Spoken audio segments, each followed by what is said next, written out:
you can even watch back. Giving players all the props or put them on blast. We don't give no hot takes, only talk facts. We're giving all our devotion, riding high on this wave of emotion. Going all out, yeah, cause this is our time. No, ain't no stopping us till we reach the finish line. All in, we came here to win. We're gonna give everything. S-I-C-K on the run. S-I-C-K, sick, sick. On fire, we're ready to fight. We'll bring the house down tonight. S-I-C-K on the run. S-I-C-K, sick, sick. Playing on the car ride, play it when you lounge. X and O, you know that we can hold it down. Shout out to my man Sammy, got it off the ground. And to all the listeners tuned in right now, got debates, analysis, and speculation. This is sports talk for the new generation. You know where to find us, got a reputation. Sick podcast, your #1 sports destination. Giving all our devotion, riding high on this wave of emotion. Going all out, yeah, cause this is our time. No, ain't no stopping us till we reach the finish line. All in, we came here to win. We're gonna give everything. S-I-C-K on the run. S-I-C-K, sick, sick. On fire, we're ready to fight. We'll bring the house down tonight. S-I-C-K on the run. S-I-C-K, sick, sick. S-I-C-K is the sickest podcast. Tune in for the audio, or you can even watch back. Giving players all the props or put them on blast. We don't give no hot takes, only talk back. S-I-C-K, S-I-C-K, S-I-C-K, S-I-C-K, S-I-C-K, S-I-C-K, S-I-C-K. all in, we came here to win. We're gonna give everything. S-I-C-K on the run. S-I-C-K, sick, sick. S-I-C-K is the sickest podcast. Tune in for the audio, or you can even watch back. Giving players all the props or put them on blast. We don't give no hot takes, only talk facts. We're giving all our devotion, riding high on this wave of emotion. Going all out, yeah, cause this is our time. No, ain't no stopping us till we reach the finish line. All in, we came here to win. We're gonna give everything. S-I-C-K on the run. S-I-C-K, sick, sick. On fire, we're ready to fight. We'll bring the house down tonight. S-I-C-K on the run. S-I-C-K, sick, sick. Playing on the car ride, play it when you lounge. X and O, you know that we can hold it down. Shout out to my man Sammy, got it off the ground. And to all the listeners tuned in right now, got debates, analysis, and speculation. This is sports talk for the new generation. You know where to find us, got a reputation. Sick podcast, your #1 sports destination. Giving all our devotion, riding high on this wave of emotion. Going all out, yeah, cause this is our time. No, ain't no stopping us till we reach the finish line. All in, we came here to win. We're gonna give everything. S-I-C-K on the run. S-I-C-K, sick, sick. On fire, we're ready to fight. We'll bring the house down tonight. S-I-C-K on the run. S-I-C-K, sick, sick. S-I-C-K is the sickest podcast. Tune in for the audio, or you can even watch back. Giving players all the props or put them on blast. We don't give no hot takes, only talk back. S-I-C-K, S-I-C-K, S-I-C-K, S-I-C-K, S-I-C-K, S-I-C-K. Turn up your volume. Because you're about to listen to The Sick Podcast. The Eye Test with Pierre, McGuire, and Jimmy Murphy. The Stanley Cup winning Colorado Avalanche. And after 22 years, Raymond Moore The sickest NHL podcast. It's gonna be sick. And welcome to another edition of the Eye Test here with Pierre, McGuire, and myself, Jimmy Murphy, on the Sick Podcast Network as we watch the final seconds of the Team USA Finland match in the semifinals at the World Juniors. What do we got, Pierre? I've been focused on this right here. Is it over yet? It's getting close to being over. I know that the Finns got a late power play after the Americans got a power play. Cutter Gauthier putting Team USA ahead 3-2. What a game this has been, though, in the semifinal. I would think that the Americans will eventually win this game 3-2, and it sure looks like they have won the game. It has. Confirmed by our man, Sammy, our producer right now. 3-2 final. USA wins over Finland. They will play Sweden for the gold medal game tomorrow over in Gothenburg, Sweden. Of course, Sweden will have a nice home advantage for that one. They'll be rocking there for that game. Let's talk about this one right off the top, and then we'll go back to the first game, Sweden and Czech, which was a surprisingly close game for a little, and then Sweden pulled away. But this game, Pierre, USA, you and I were texting back and forth. I mean, I don't know, did they have too many Swedish meatballs last night or what? They came out completely flat and found themselves trailing 2-0 after one. Pierre, what did you think they did to adjust after that dismal first period? Well, I think the Finns sat back. Number one, they try to play passive resistance rather than be aggressive, which is what they established in the first period. The Finns were super aggressive in the first period. The American defensemen, I don't think, were ready for that. Lots of turnovers, bad puck management, not a lot of Americans supporting the American defense. Guys from Finland that are big, physical, strong players getting to the front of Trey Augustine, causing some problems for him in net, and eventually they get a 2-0 lead. But you could see there was a concerted effort in the second period by the Americans to push the pace, to get their defense more involved. But I think the turning point, Jimmy, and we talked about it a little bit off the air, the Jimmy Snuggerud power play goal, that thing was absolutely launched. And you could just see a surge of energy for the Americans and almost bitter disappointment for the Finns right after that goal. Yeah, they kind of knew, okay, here it comes. That wave is coming right now that we avoided for a while, but it finally came there. And, you know, we've had Bob Martzko, coach in Minnesota, and Jimmy Snuggerud's coach on earlier in the season here. And, you know, that was the thing, the common thread between you guys when you were talking was just that shot that he has, Pierre. I mean, if you're a goalie, how difficult is it to just prepare yourself and adjust to that as it's coming, or do you even see it coming? It's such a very few times you don't even see it coming because of the way guys establish slot area presence in the game today. You know, you always hear the announcer say he's taking his eyes away. Well, it's fair. It's true. They used to call it a screen when I was playing or coaching. Now they call it a modern technology term, taking somebody's eyes away. But with Snuggerud, absolutely launched. St. Louis Blues took him in the first round.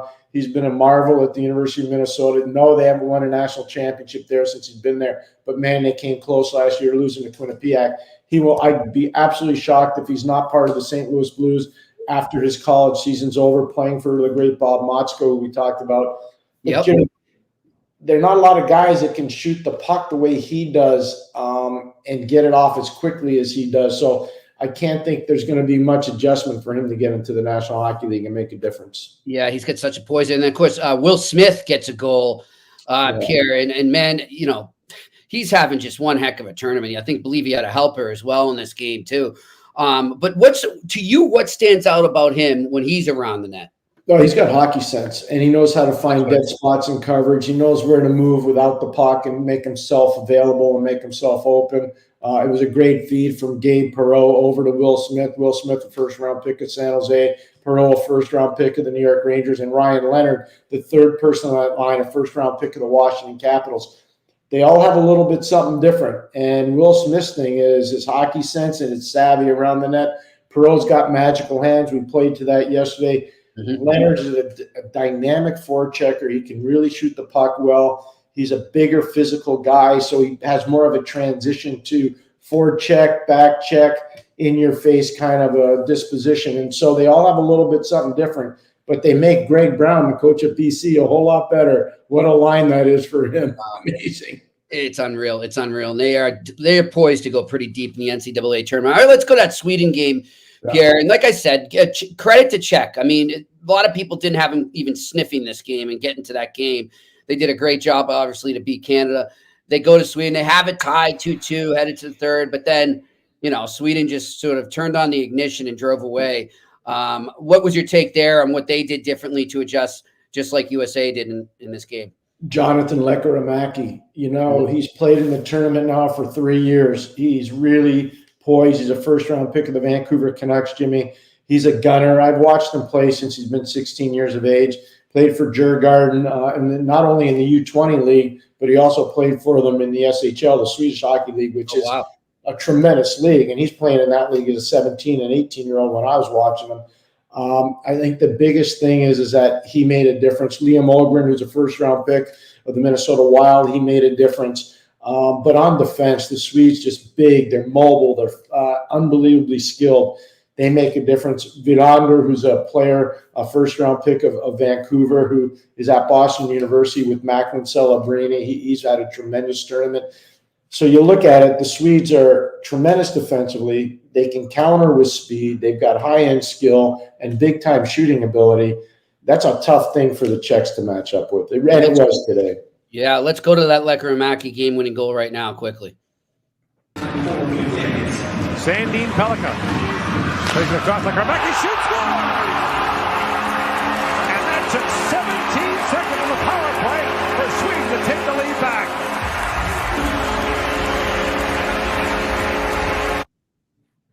Yeah, I mean, just an absolute blast there. And just the poise on that kid, Pierre. I'll tell you, I look at this game now coming up with Sweden and USA. And, like I said off the get-go, they're going to have a heck of a home advantage that being there. But sometimes, Pierre, as we've seen in the past, in tournament games like this, whether it's the World Juniors, whether it's, NCAA game where the home – maybe Boston College has it in Boston. I think way back to a BC-Michigan game. I don't know if you remember that one. Oh, I do. Yep. In overtime, I was at that. But sometimes that can work against them, can it? It can, absolutely. I don't think that will hurt the Swedes. So the expectation coming in, and I know I shared it with you going in, I know people were talking about the Americans as favorites, the Canadians as favorites. I thought the Swedes were the favorites. And part of that is they've had so much disappointment in this tournament. I think they're through that now. I think they came close to being in trouble after they lost to the Finns in overtime. They came close to being in trouble against Switzerland yesterday, or 2 days ago, I should say. And so now I think they understand where they are. And this is the Americans had a tough game with Finland. There's no question. I think you would agree. Mm-hmm. They better expect a better game from Sweden tomorrow, because the Swedes are a better team than the Finns, even though the Finns beat them in the regular part of the tournament. And plus, and they want to win it for the home crowd there. But also, think of, just as you're speaking there, I'm thinking big picture here.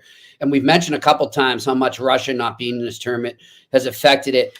And in bigger picture, what may happen, there's just so much turmoil going on in the world right now with Russia and how scouts teams are approaching drafting kids from there.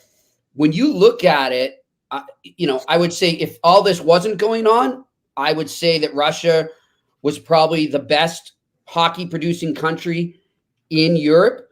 But with that going on, does Sweden sense the opportunity to kind of establish themselves as the top, NHL prospect producing country?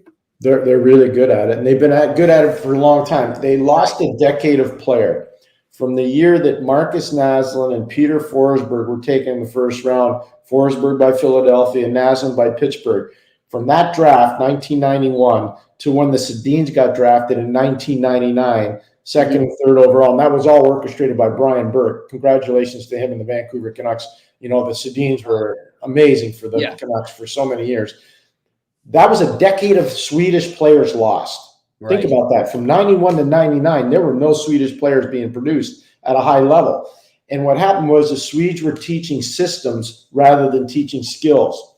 And they had a big symposium in Sweden. They said, how are we going to get back on track? Because they were starting to lose ground to the Finns. And that was not acceptable in their world. I remember the Finns were being coached by a Swede, and they beat the Swedes in the World Championship. And that created almost a national revolt in Sweden.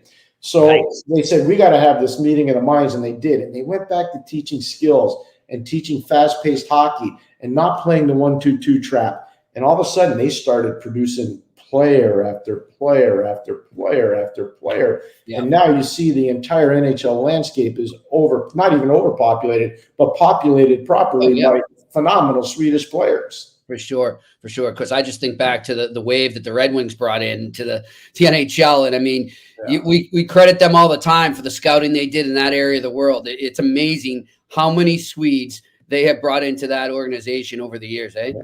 Yeah, no. Well, Lucas Raymond's another one, and you're watching him play right now for the Detroit Red Wings. But and Simon Ervitson, who we talked about before, who I think at some point will get called up and play regularly for Detroit. But Håkan Andersson is their European chief scout, and Chris Draper is their worldwide chief scout. And between Håkan Andersson and Chris Draper and the other great scouts they have in the Detroit organization, they've got it nailed. But Håkan Andersson was the guy that, Johan Franzen, Nicholas Lidstrom, Henrik Zetterberg, all those guys, that's on Håkan Andersson. I know that Jimmy Devellano and Scotty Bowman and Kenny Holland were there, but Håkan Andersson, played a significant role in that. Yeah. And Pierre, I know that, you can't really comment on it or give your opinion, but I'm going to just give mine quickly. I apologize. But I really hope that someday scouts are in the Hall of Fame. I just what they've done for the game and what they've done for guys above them that go in as builders. I just want to see them get the credit, because I think sometimes, we as media and then fans, we don't always give enough credit to the guys going around to the rinks in the snowstorm, driving all over, the middle of nowhere in Sweden, or whether it's in the States or what have you, or in Canada. Credit to the scouts out there that are working their tail off every day, racking up the mileage and producing players that lead to Stanley Cups for teams. I'm so proud of you for saying that, Jimmy. We never rehearsed that, but I think about guys that I wouldn't want to get you in trouble, No, you'll never get me in trouble. Trust me, you're my partner for a reason. I really respect you. But here's the deal. There's so many guys out there that have done unbelievable jobs helping build the core of organizations that the fans don't even know. And these are guys that they do something they love. It's a lot of bad food. It's a lot of cold coffee. It's a lot of late nights. It's a lot of unbelievably dangerous car rides. Sometimes back in the day, you were in some really dangerous parts of the world. I can tell you that from experience. But that's the passion these men have, and women now, that they have for the sport. And I respect it so. I really do. I think so highly of them. There's two groups that really don't get enough credit. One of the groups are the athletic and physical trainers of these NHL teams. They're really overlooked and undervalued, not by the teams, but by people. And then the other one, the scouting fraternity. I think both those groups are really underserved at higher levels of recognition, which is unfortunate. Yeah, and I'm glad you brought up the trainers and the equipment managers and all those guys, Pierre, because I'll tell you, there'll be days when I'm in a game day skater or practice, and I'll catch up with the guys, or I'll shoot the breeze with some of them on the Bruins staff as we're waiting for players to come out and talk to us. And, these guys are already going into their second wave of the day, and it's only like 10 a.m. Like, I've been here since 3 a.m. And what? And people don't realize, and they're there all the way through to the game ends, and then they're packing up the truck to get it to the practice facility or to get it to the airport to go off to a road game. So, I mean, those guys, I don't know how they do it. A lot of caffeine, I guess. But God bless them, the hard work they put in. One of the greatest honors and privileges that I've had in my career was last year. I was asked to present at the trainers, the PHATS Hockey Hall of Fame. Yeah. For Donnie Del Negro to talk about Bruins trainers. Class act. It was an amazingly emotional moment for me because of the respect that I have for Donnie, not just now, but over the years.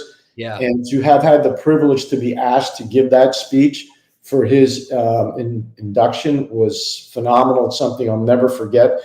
And one of the things you find out when you go to their conference and you spend time around them, in this case, it was in Arizona, the passion they have for hockey and to make the game better and the commitment they have to making the game better and keeping players healthy and finding breakthroughs in equipment. It's phenomenal. And they need to be recognized more. They really do, Jimmy. Yeah, for sure. And you know what, too, I've seen a couple times, Pierre, we were talking about this, I think about it. And of course, one of the stories, the big story today is Matthew Poitras coming back. Yeah. You know, he's at the skate today, skating with the team for the first time in a couple of weeks. I remember when, you know, he got here and the season starts and he's made the team. And, you know, this kid's human. He's nervous. And I was just sitting there waiting for the next player they're going to roll out. And he was over in the corner and I could just tell he's like, wow, what am I doing? You know, it just had that look on his face. Like, what is going on here? How did I get here? He's happy, but he's like, wow, he's in awe. And I just saw one of the trainers go over, Babineau. I don't know if you know Keith Babineau, and you know, his equipment manager actually. And he just went on and he gets him laughing, just kind of takes his mind off the magnitude of the situation. Yeah. And I remember asking about it. He's like, oh yeah, he's like, that guy calmed me down big time. And that they do that a lot, Pierre. Like they really do. They help the guys kind of get through situations, whether they're slumping, whether they're nervous for a big game. They're always an ear to lean on. And I love that about them. Well, the guy you're talking about, Keith, otherwise known as Woody, he's a tremendous man, and he's been around there a long time. You talk about a guy that you write a book on different players and different hotels and different cities and different arenas, and just he's been around a lot of different stuff, to use the same word over and over again. But no, you're right. And I think that's really well said. It's not always the assistant coach that's going to be able to get the guy to settle down. It's not always the head coach. It's definitely not the GM. Yep. So who's going to be the counterbalance? Who's going to be the guy that's going to calm everything down? And a lot of times it is the trainer, because more times than not, the first person a player sees when he comes to the rink after the security people, the athletic trainers. Yep. That's usually the first people they see when they get to the rink. Good stuff. Well, we apologize sidetracking, but I wanted to give those guys credit. And so, look, I'm going to put it. Well, you know what? No. By the time we're on, so let's do it. I'm going to do a pick right now, Pierre, for the game tomorrow. Okay. I'm going to say 5-4 Sweden in overtime is my prediction. Yeah, I'm not. I know you don't like predictions, but you like Sweden. I can tell. No, I'm comfortable making a prediction because I think everybody's kind of like, is it Sweden? Is it USA? I thought going into the tournament the Swedes would win. I don't think I should change now. I do think it's going to be really tight, obviously. The key is going to be, do the Americans fall behind early, or do they establish their game early? And I think if the Americans establish their game, which is speed, up-tempo, getting bodies and pucks to the net, if they establish that, then I think they'll win. But if they don't establish that early and the Swedes are able to establish their game, which is skill and flow and really hard defending, if they establish that and get goals, then I think it's going to be tough for the Americans to win. Yeah, I do too. All right, let's switch over to the NHL here, because we've got a heck of a slate of games coming up, some really important ones too, when we talk about teams trying to stay in that playoff race. Is that why you're wearing a tie today? Because you're going to Boston, Pittsburgh, nice, right? Is that why you're wearing a tie? I should have dressed. I'm just across the Lachine Canal from the Bell Center in Montreal. Oh, okay. Nice. I should have put a tie on as well, even though I'm not going to the game. I'm going to watch it. Yeah, I'm in game mode right now. In game mode. Plus, my other boss is at the game, so you gotta look good. Hey, Pierre. You know, my dad always loved the quote, Billy Crystal from Saturday Night Live. You remember? It is better to look marvelous than to feel marvelous. And my darling, you look marvelous. Yeah, well, I remember Billy Crystal, I think from Sleepless in Seattle. Was that the one movie he was in? Yeah, yep. He was pretty good in that. Yeah, he was a funny guy. Yeah. Ryan, that was good. He was good. So listen, it was When Harry Met Sally. Thank you. Yep. No, that's great. Met Sally, that's good. I'll have what she's having. Yes. That's one of the good lines. So before we get into the NHL action, Pierre, I stumbled across, and it's a great podcast. I urge not just Minnesota Wild fans, but any hockey fans. I really enjoyed it. It was from a thing called the Seventh Avenue, and it's a podcast talking to Wild players and Wild beat reporters and all that. Really enjoyed it. But they had Brock Faber on, a guy who you've been high on, a guy who you said, Pierre, when they made the coaching change, may benefit the most. And of course he has, and he's way up there in minutes leaders for defensemen. But what I liked about this, they asked him towards the end, what is he, what has he learned, or what did he learn heading to the NHL that he knew he had to do to become a pro? And is that maybe lacking sometimes with the culture around hockey because of social media, and making fancy plays and the Michigan and all that? And so let's just take a listen to it, and then we can comment on it, because I know you're gonna love what this kid says. He's years beyond in maturity with what he says here. So give it a listen. Yeah. What do you tell a youth hockey kid? So you've kind of had this path. You're from here. If there was a Brock Faber hockey school, what would you tell the kids that are playing hockey today?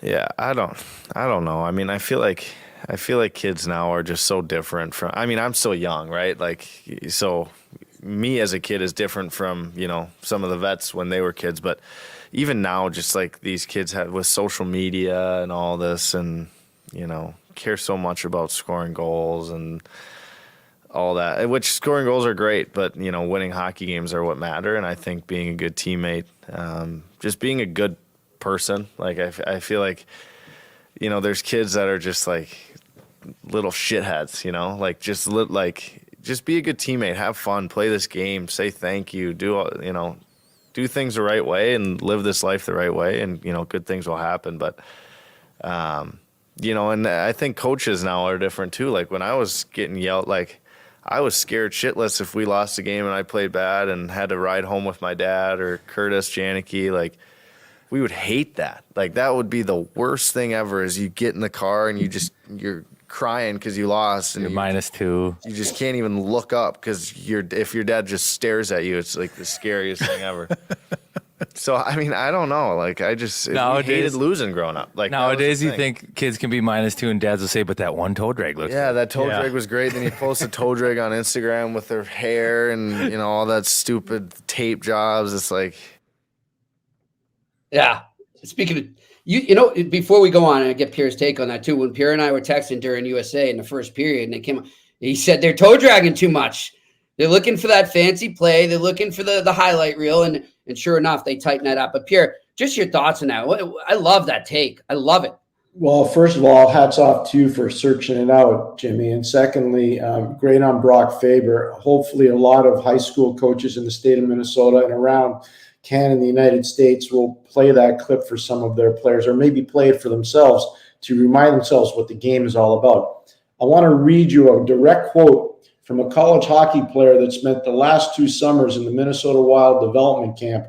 As soon as you told me you were going to play the clip, I didn't know what the clip was, but I texted the player and I said, "Can you tell me about Brock Faber as a person?" And this is exactly what he said. "Brock is a great guy who's always looking out for the people around him, and he's always looking to make those people better." That's from my son that was sitting on a 9-hour bus ride from Hamilton, New York to Orono, Maine, where they're playing in Orono tomorrow against the University of Maine Black Bears. And he said that, and he's a hard marker. I was probably one of those dads that Brock's alluding to, that if you didn't play well, I wasn't going to talk about your great goal. I was going to talk about the things you didn't do well. And he said, my son sincerely means that about Brock. And I didn't tell him what I was asking him for.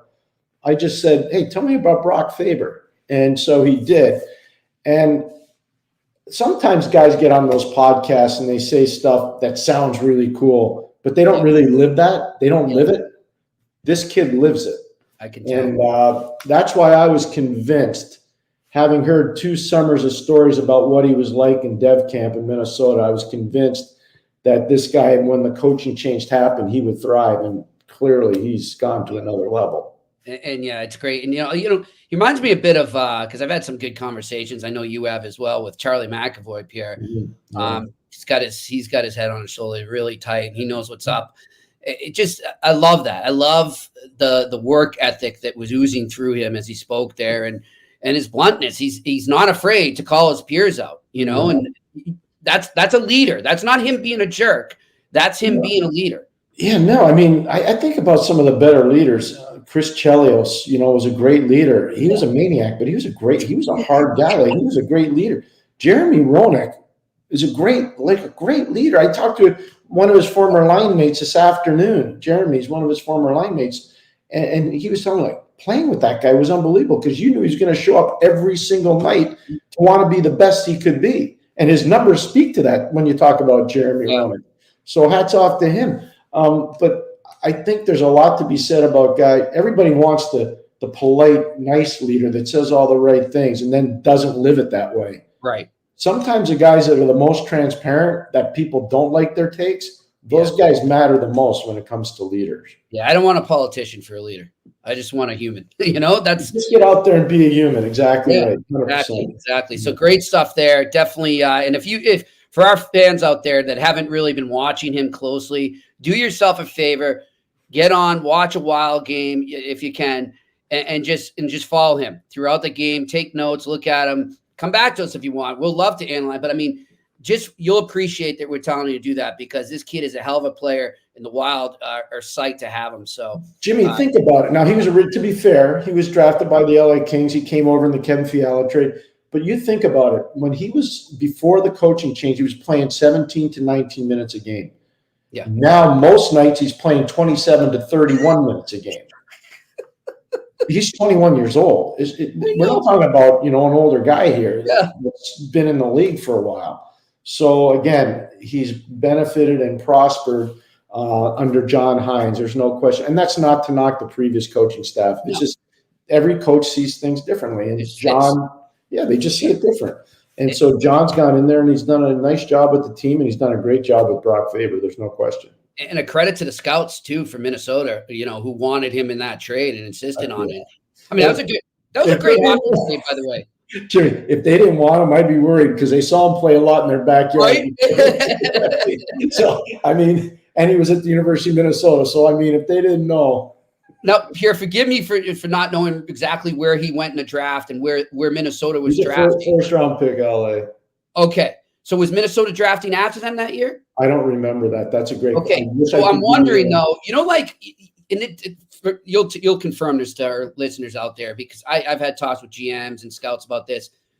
I'm wondering, when teams will make a list of guys, well, we didn't get them in the draft, but maybe we'll be able to get them down the line via trade, or maybe he doesn't re-up with them down the line. And you have this list of players out there that you've always been interested in. I'm imagining, like you just said, since he was right there in Minnesota, he's on that type of list for them. That happens a lot, doesn't it? I have one that I had for sure, and I'll tell you who it was. It was Teddy Drury. Gotcha. And I thought the world of Teddy Drury, and I saw Teddy Drury play at Fairfield Prep, and I saw Teddy Drury play at Harvard, and I obviously watched him in the Olympics, and he was a pick of the Calgary Flames, and we were hooked up to make a big deal with Calgary. And we said, hey, the one thing that and it wasn't just me, it was the other guys on the staff, but I always liked Teddy. And so he was one of the guys. So when I went to Hartford and we had a chance to make a deal, we ended up bringing him to Hartford. Then here's the best part of the story. When I left Hartford to go to Ottawa, we brought Teddy there too. So there's certain, and he was very useful. I'm a big, you see his son playing in the NHL for Carolina right now, and I'm a big fan of the family. And obviously the uncle's a general manager of the New York Rangers. Yep. But I'm a big fan of the family. But the father, Teddy, was a phenomenal gentleman and a great role model. And he was a very useful player for the teams that I was involved in when we had him. Yeah, for sure. I mean, I think from what I heard too, and we've raved about him this season. Charlie Coyle's having a heck of a season for the Boston Bruins. But I know their scouting department from seeing him around here, whether it was growing up in Weymouth, Mass, or the short time he spent at BU, but just playing in different leagues and teams around New England, the USPHL or whatever the heck it was called. Well, they were both he and Chris Wagner were line mates with the South Shore Kings, which is a prominent team in the area of the world that you live, Jimmy. And Matt Beniers was a product of the South Shore Kings as well. Lots of good players have come out of there. Brian Bedard is playing now for the New York Rangers farm team, or is another player, or Brett Berard. He's another one. So you start looking at it, and the Bruins figured it out. They figured it out with Charlie Coyle and Chris Wagner. And if you saw, they both signed pretty substantial contracts at the same time. They were line mates with the South Shore Kings. So they knew about these guys from when they were little tiny guys. And even though they weren't able to draft him, they kept their tabs on him, and they waited until the moment was right, and they got him. So good scouting there. All right, Pierre, another thing we want to talk about, and then we're going to get to, I see a lot of people commenting here. Glad to have you. There's just a lot of, like, we touched on this the other day. There's suddenly a lot of vigilantes running around the ice these days in the NHL, and especially in the past week, whether it be, Hartman on Perfetti, what he did. Perfetti, it wasn't, Perfetti didn't do anything, but it's what we went back to, that, if the officials aren't going to take it, if the players that are laying cheap shots on your star player, which they were doing, Brendan Dillon just cross-checks Kaprizov, but then he took another one. He knew right where he was going, right where the padding wasn't, and he knew what he was doing. And now Kaprizov, once again, as a result of an injury suffered against the Winnipeg Jets, is out indefinitely again. So Hartman said, enough of this. I'm going to take matters in my own hand. I'm going to go after one of your guys. And he doesn't go after Dillon. He goes after Perfetti. And so you had spoken about this, and now it's a hot topic around the NHL. And some people right now are saying, oh, that's so barbaric. How can you do that? And we're going backwards and all this. And, I'm with you, though, Pierre. No, it's the game. It's part of the game. And I'm sorry, it does work. I don't think the next time those two teams play that they're going to go after one of the Wild superstars. They're going to think twice about it. So I get it. I get people don't understand, but this is part of the game. And you have to have that accountability out there, especially if the officials aren't going to enforce it. Look at it. It's a game that doesn't have out of bounds. It's a game that's played at 25 to 35 miles an hour by big, strong, physical people who run into a wall sometimes with a little help from the opposition. They're also carrying around weapons called sticks. So there's a lot of potential for a lot of bad stuff to happen in a hockey game, especially at the highest levels. Intimidation is still a very real part of the National Hockey League, and it's a very real part of most hockey. Jimmy, the last 3 nights I've watched 2 WHPL games, the Professional Women's Hockey League, or HL games. I've watched the games, and I've been really impressed by the caliber of play, number one, and the speed, number two. But what I wasn't expecting, and I'm reading about it now, is the physicality. Right. And it's not just, women deeper in the lineup. It's women at the top end of the lineup too. Marie-Philippe Poulin is one of the best female players I've ever seen. She is. She's phenomenal. I watched Montreal play Ottawa the other night. She ran over somebody big time. There was no penalty.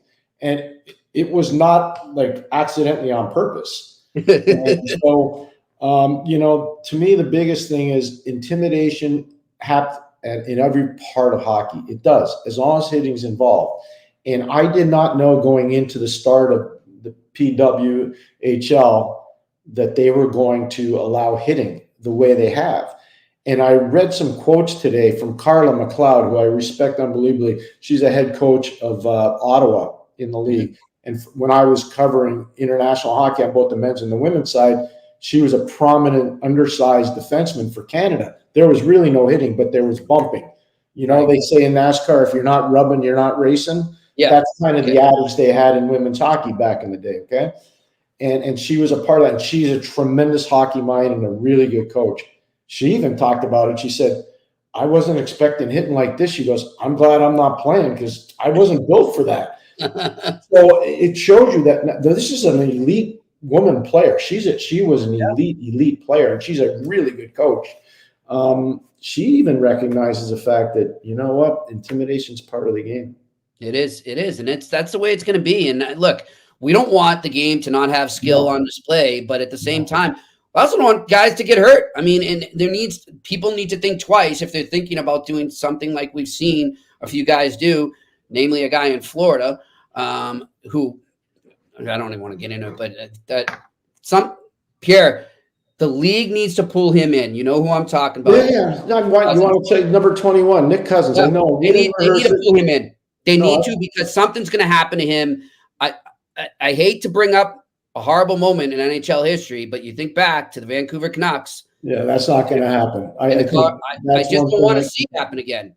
No, but I'm convinced and really confident to say that's not going to happen. I'll give you an example. After Brad Marchand did the tongue stuff with Ryan Callahan and all that, and everybody was really angry with him. You know him, I know him. I was like, after this, he's not doing that ever again. No. Like, that's over. And he hasn't. He's a captain of an original 16. Yep. He's an amazingly important member of the National Hockey League Players Association and the NHL player fraternity. So he didn't do that. I don't think we're going to ever see what happened between Colorado and Vancouver. I just, too many guys learned too many lessons, and people paid attention. But I understand your point. But you know what? And there's good people there in Florida to reel him in. They've got some good leaders on the team. They've got some good leaders on the coaching staff and in management. So I would think that they're having some conversations, just like they did with Marchand. You know, and Marchand's right. He's open about what happened after that. You know, he said, "Hey, Cam came to me. Donnie Sweeney came to me. Bruce Cassidy came to me." And, you know, the biggest one who had the biggest influence on him, obviously, was number 37, Patrice Bergeron. Yeah. And he said, "Dude, you got a chance to be a superstar here. And now Nick Cousins isn't on Brad Marchand's skill level, but he could still be a very important player for his team and not be doing this stuff." So I'm sure guys are pulling him in, saying, "Hey, man, come on, you're better than this." So we'll see what happens. I think something will probably Paul Maurice is a class guy. Paul Maurice is a really savvy hockey person. Jamie Compound, one of his assistants, these are savvy hockey people. They know what winning is about, and I would think that at some point that will get addressed. It probably already has. All right, let's go over right now, shall we, Pierre? We got some a nice little crowd in here, and I see my former co-host on the Ice Guys, who I still go on with them every Friday. Alex B. Smith join us. Guys, what do we have? Any questions up there or comments we can address? Here we go. Mark Allred, he does a great job covering the Bruins. Good afternoon, gentlemen. Thoughts on the World Juniors coming to Minnesota in 2026? And to follow some thoughts on the U.S. development system with the NAHL, USHL, and NCAA. Thanks for the awesome work. Thank you, Mark. I'm so excited. The last time it was anywhere close to Minnesota was in Grand Forks, North Dakota. It was so successful that there was a snowstorm and they ran out of beer in Grand Forks at the indoor football stadium because that's where all the people from Winnipeg had to sleep. They couldn't drive back on the highway. I think a World Junior in the state of hockey will be phenomenal. That's outstanding news. I think so highly of the state, think so highly of the people that are owning the Minnesota Wild right now. So I think it's outstanding. In terms of the development of the U.S. leagues, the USHL has done a great job. The NAHL, the North American Hockey League, has done a great job. Minnesota High School Hockey has done a great job. Jim, I say this to young people who want to get in the business, the scouting business. If you really want to be good at it, you got to be an expert in the 3 M's. And the 3 M's are Minnesota, Michigan, Massachusetts. Yep. Now, between those states, there's some other states that are producing hockey players as well. That's Ohio would be one of them. Pennsylvania would be another. New Jersey has done an amazing job. New York State, Connecticut. Think about some of the great players that come out of the state of Connecticut. Just to look at Trevor Zegras right now. Max Pacioretty came back from New Canaan, Connecticut. That's right. Last Congratulations. night. Cam Atkinson. I can go down the line. All the great Jonathan Quick. There's so many good players. The great Brian Leach, obviously out of Cheshire, Connecticut, and Avon Old Farms, where he played for John Gardner. But if you really want to be good at scouting, you got to be an expert in the 3 M's, and that's Minnesota, Michigan, and Massachusetts. All right, and then definitely check out the ISL if you're around here. Pierre knows that. Well, that's part of being in the 3M, the ISL, with St. Sebastian's and Milton and Belmont Hill and a lot of other Thayer Academy, St. Mark's, the Governor's Academy now. Yeah. Just phenomenal. Yeah, no, I agree. Those are great games. Good stuff. Good question. Let's go to the next one here. And Alex B. Smith says there's less physicality and the game is getting too cute with all the skill. Where's the balance? I don't know if it's a fair question. I don't know if the game's getting too cute. The skill level is unbelievably high. I would say that.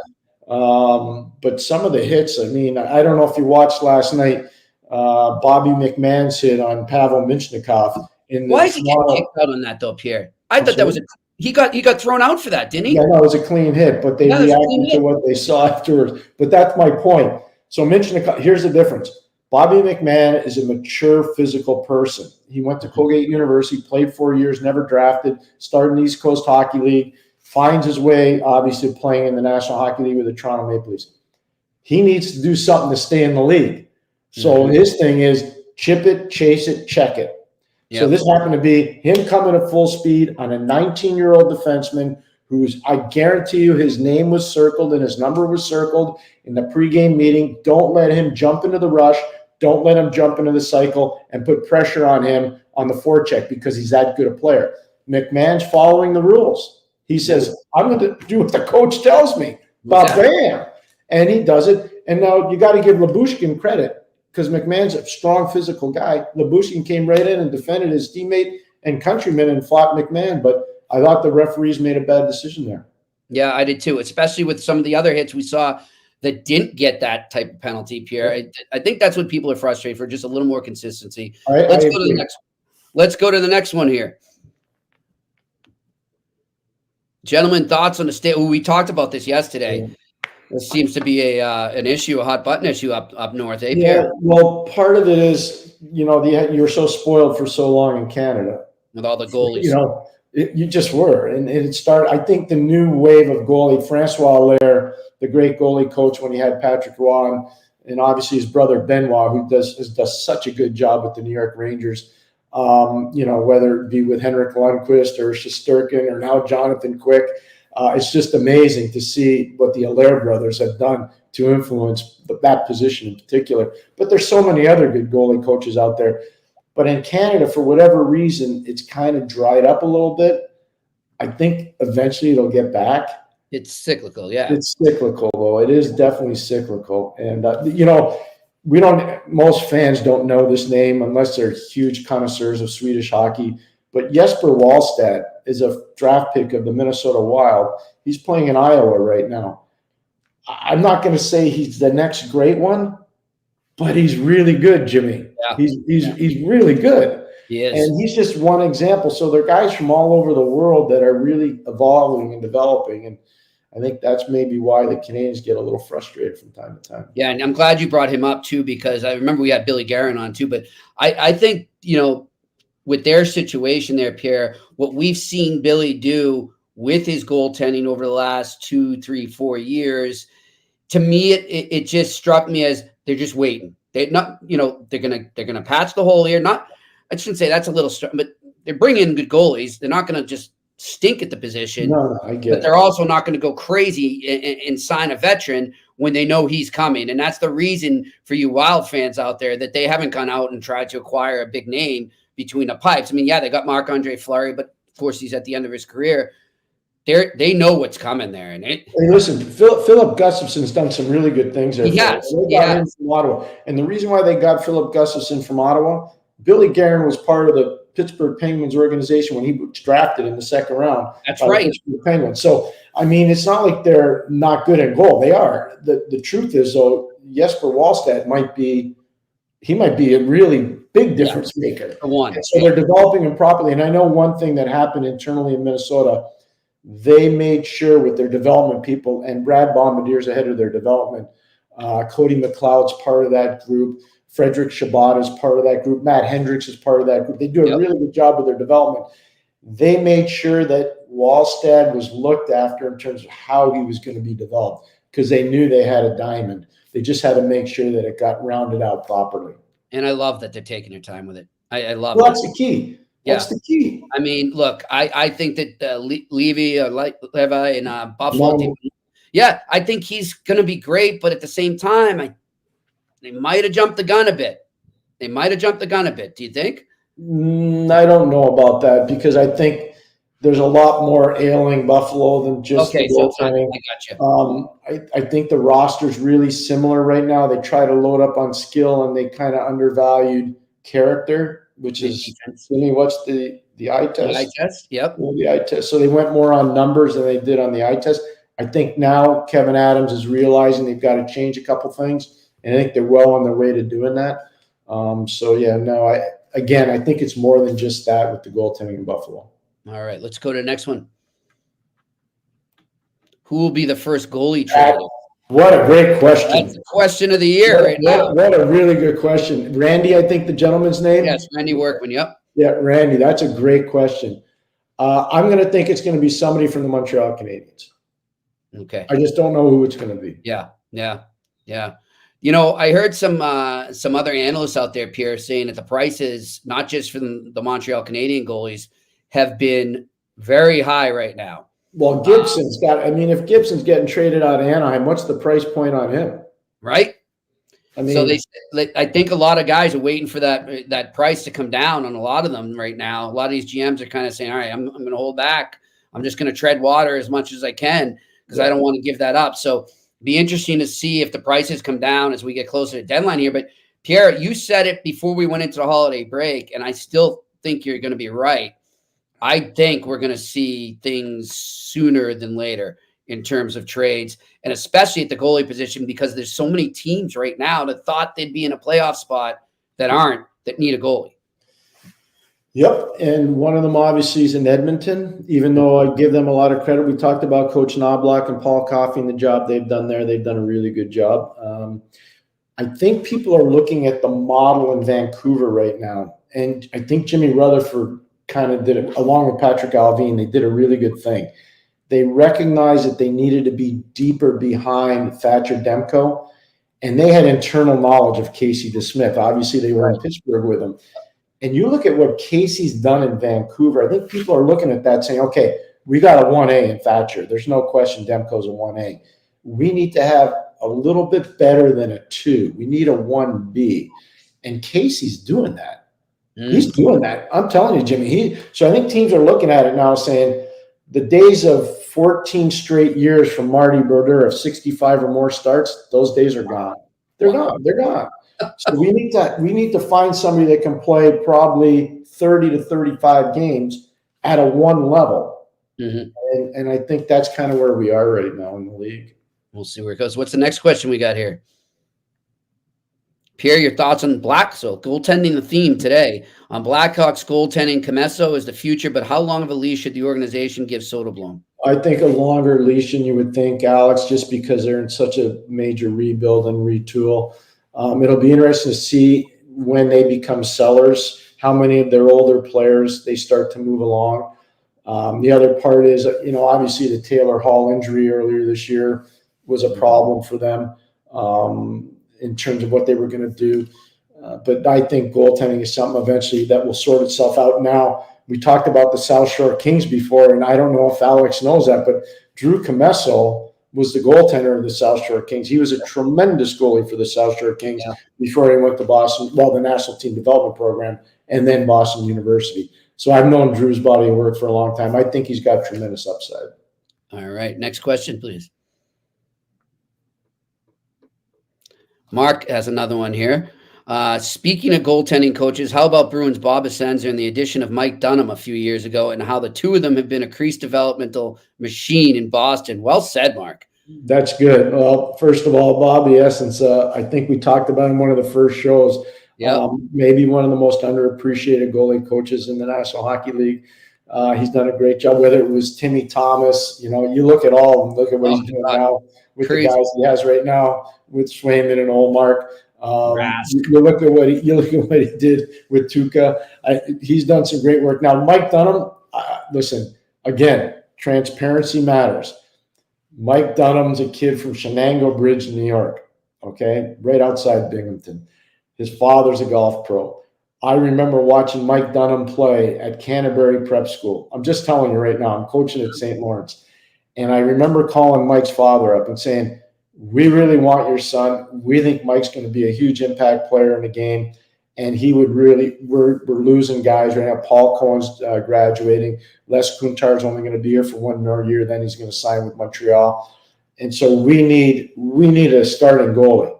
And your guy will be that guy. And we worked really hard to recruit Mike out of Canterbury, really, really hard. Eventually ended up going to Orono, Maine, which was a goalie factory back then, to play for a great program up in Maine. But I've always been a gigantic Mike Dunham fan, and this is part of a meandering story to get you to understand. In the program, the game program, when I was scouting him, I said, I haven't seen a guy look like Ken Dryden more than Mike Dunham. Wow. Because that's how he looked in goal when he was a kid at that age. Wow. He looked just like Ken Dryden. High praise. Yeah, and that was kind of an under the radar move. I mean, good of Mark to ask for it. A lot of people don't realize that he's in the Bruins organization. So good move by them. All right, next question. Will Granato be the head coach for Buffalo next season? That comes from Real Deal Prime. And by the way, I love the RJ profile pic there. God bless. That is good. So a couple things. I just want to have a shout out. Donnie's been under the weather. Didn't coach for 2 games. Didn't coach in Ottawa. And so I know they're playing in Montreal tonight.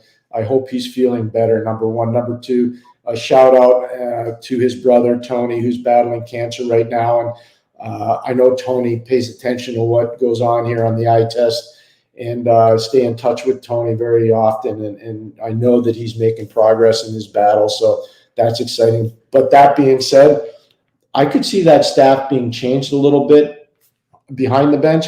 I think Donnie's done a really good job there, but I could see some alteration. The one thing that's interesting, and I don't want anybody to ever be fired in this business, because once you've been fired, you never want anybody to be fired. Yeah.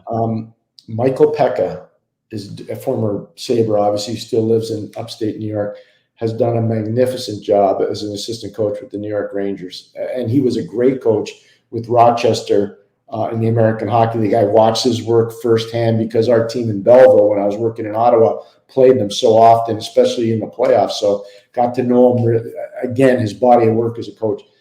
That is my one caveat. If people in Buffalo are looking for a different voice, a former Sabre, then maybe Michael Pekka becomes that guy. But I still think Donnie Granato is going to be the coach in Buffalo. All right. Next question. All right.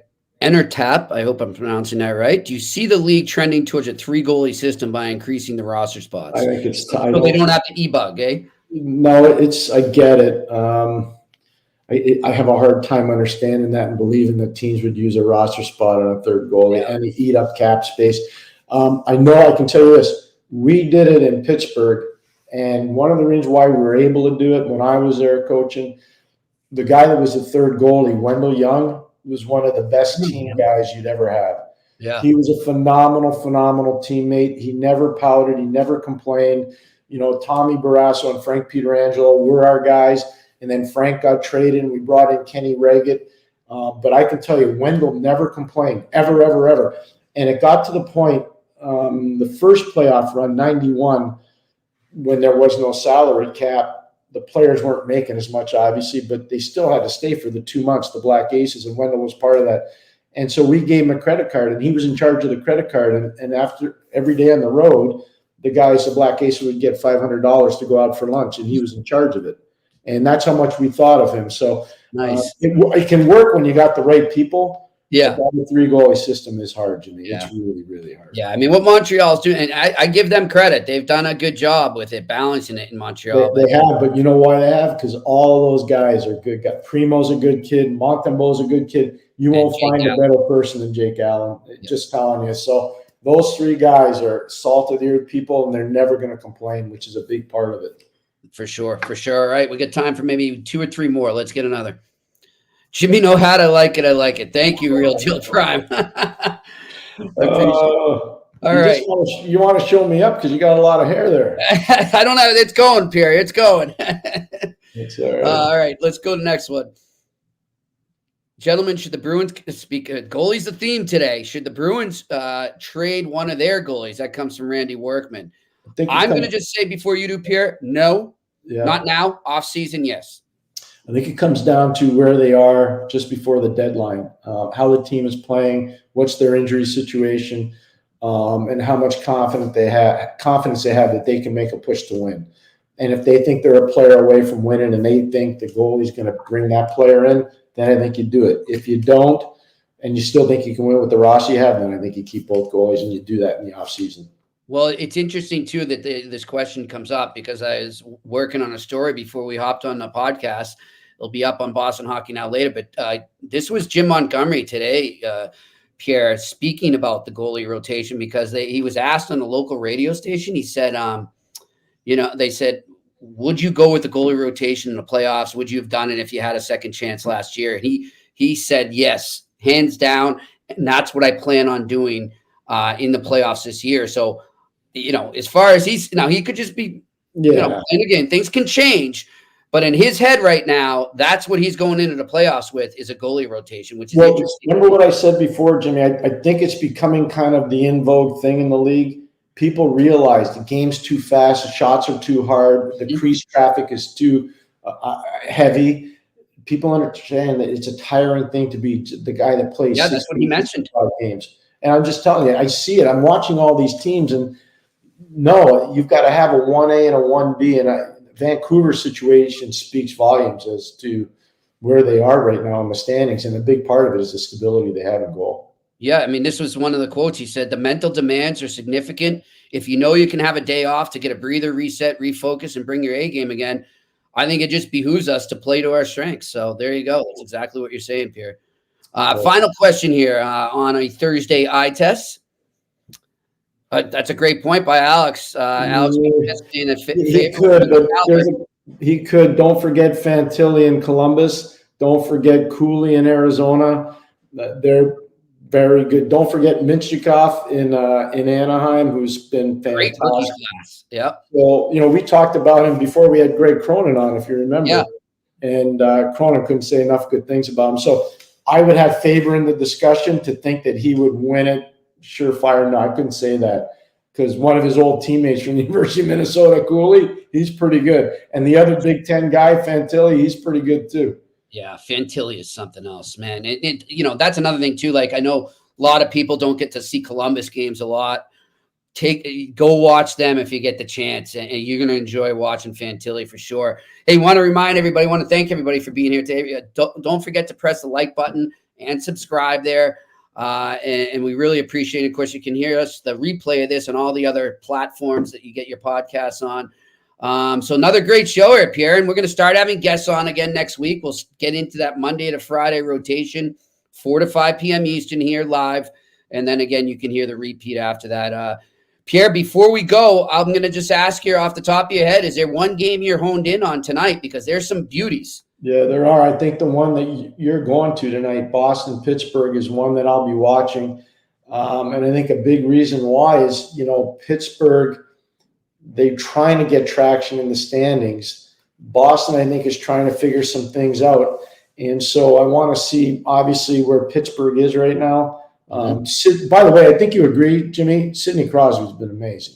Oh, yeah. We said that yesterday. He's been amazing. He's in my Hart Trophy race right now. So, sure. But they have to make the playoffs. And if they don't, it's been another wasted year for Crosby, Malkin, and Letang. Yep. So it'll be interesting there. That's probably the game I'll be watching the most. I know Buffalo, Montreal, for a lot of our people that are watching in Montreal, they'll be watching that as well. But no, I'm going to focus mostly on that Boston-Pittsburgh game tonight. Yep, I will. And then if I get home and I can catch the late second or definitely the third period, I'm looking at Colorado and Dallas, Pierre. Yeah, that's one of those games where they're playing for turf and understanding where they're going to be down the road. And I think some people actually would be watching the Ottawa. I was just going to bring that up. Game because they want to see what the bounce back's going to be for Ottawa coming out of a dreadful performance in Vancouver. And if there's no bounce back, I would think with new management there evaluating closely, at some point they're going to start to shake the tree there, because this just isn't good enough right now for Ottawa. Yeah, they're going to have to sell soon. It is what it is. And Pierre, I want to say another thing too. I don't have the stats in front of me, but I'm pretty sure that the record of teams coming out of the Winter Classic that win isn't too great. So keep that in mind for the Seattle Kraken. Yeah. It's an emotional letdown. I mean, that's like a playoff game to these guys when they play in that. So no, it's really tough. And the other part is a lot of times the weather's not so good, so it takes time for your body to recover. Now, that wasn't the case in Seattle. It was 45 to 50 degrees. But no, you're right. The record of teams coming out of the Winter Classic is not particularly good for about 3 or 4 games coming out of it. And again, I want to give a shout out. We both know him too, Brian Decord, his son Joey Decord, the goalie for Seattle. Yeah. What a game, MVP of the game there, and I'm happy for him. And he does a lot of good work for goalies around here in New England. So happy for Brian watching for sure. All right, this has been another great edition of the Eye Test here in the Sick Podcast Network. He's Pierre McGuire. I'm Jimmy Murphy. We'll talk to you tomorrow. Thank you. And that's a wrap. Hope you don't miss us too much until next time. Follow the Eye Test with Pierre McGuire and Jimmy Murphy on YouTube, Facebook, Google Play, and Apple Podcasts.